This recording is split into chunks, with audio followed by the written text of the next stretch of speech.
মা, ও মা, গত 3 বছরে আমার কোনো ঈদে নতুন জামা হয়নি। বাবাকে এবার একটু বলো না, আমার একটা ঈদে নতুন জামা কিনে দিতে। সবার বাবা মা সবাইকে ঈদের জামা কিনে দিচ্ছে, অথচ তোমরা আমাকে দিচ্ছ না। হ্যাঁ রে মা, তুই তো জানিসই আমাদের সংসার কত অভাবে চলে। এদিকে আবার তোর জামাটাও তো ছিঁড়ে গেছে। দেখি তোর বাবা আসুক, আমি না হয় কিনে দিতে বলবো তাকে। মা মেয়েতে মিলে কি কথা হচ্ছে বলো শুনি। দেখো না, মেয়েটার একটা ভালো জামাও নেই, সব ছিঁড়ে গেছে। সেলাই করতে করতে সেলাই করার মতো আর কোনো জায়গাও নেই। ওকে একটা নতুন জামা কিনে দেবে এবার ঈদে? আচ্ছা দেব, ঈদেরও তো আর বেশি দেরি নাই। মার্কেটে অনেক নতুন জামা এসেছে, চল মা আমরা দেখে আসি কোনো জামা পছন্দ হয় কিনা। সত্যি বলছো বাবা?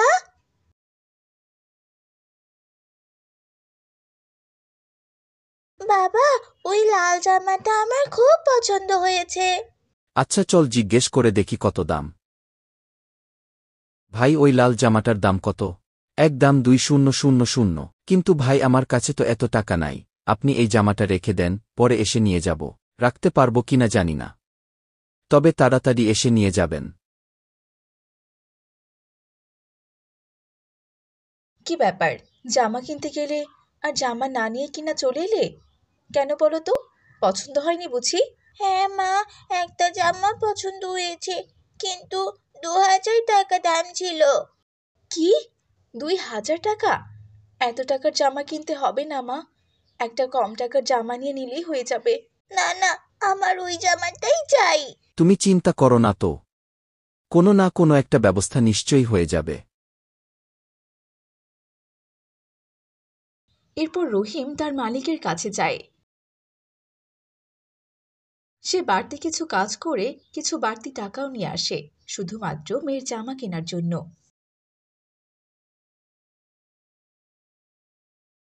এত টাকা, এত টাকা তুমি কোথায় পেলে? মালিকের কিছু বাড়তি বস্তা টেনে দিয়েছি, তাই বাড়তি কিছু টাকা দিয়েছে।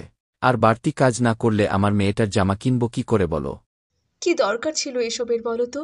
তুমি এত কষ্ট কেন করেছো? তাতে কি হয়েছে? আমার মেয়েটার শখ পূরণ করলেই তো আমার শান্তি। তোমাদের মুখে হাসি দেখলে আমার আর কোনো কষ্ট থাকে না। যাই হোক, কাল সকাল সকাল ডেকে দিও, আবার কাজে যেতে হবে।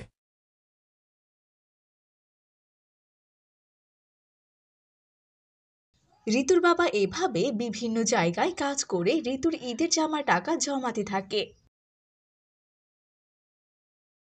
তোমারও তো জামা ছিঁড়ে গেছে, তুমিও একটা নতুন জামা কিনে নাও না। না গিন্নি, আগে মেয়েটার জামা কিনে নেই, তারপর দেখা যাবে। আচ্ছা টাকাগুলো তো পুরাতন, দাও মালিককে দিয়ে নতুন টাকা নিয়ে আসব। নতুন টাকা দিয়ে নতুন জামা কেনার মজাই আলাদা।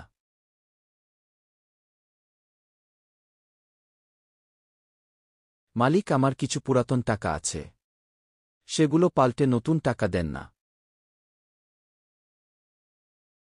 কি হলো, টাকাগুলো পাচ্ছ না? মনে পড়েছে আসার সময় হোঁচট খেয়ে রাস্তায় পড়ে গিয়েছিলাম। আচ্ছা আমি আসতেছি। এরপর ঋতুর বাবা রাস্তায় টাকা খুঁজতে খুঁজতে রাত হয়ে গেল, তাও টাকাগুলো আর খুঁজে পেল না। মা ঋতু, তুই দরজাটা বন্ধ করে ঘরে থাক মা, আমি একটু দেখে আসি তোর বাবাটা এখনো আসছে না কেন।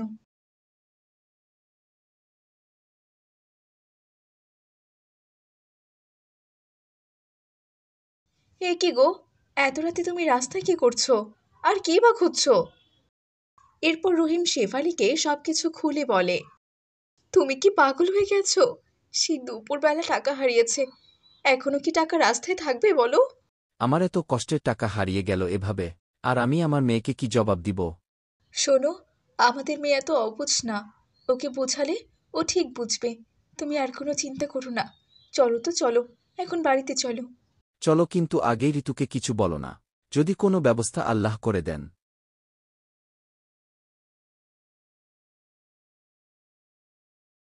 এরপর মালিক রহিমের কষ্টের কথা শুনে অনেক কষ্ট পায়, আর ঈদের আগে ঋতুর জন্য একটা জামা কিনে দেয়। ঈদের দিন ঋতু নতুন জামা পরে অনেক খুশি হয়। এটা দেখে তার বাবা মাও অনেক খুশি হয়।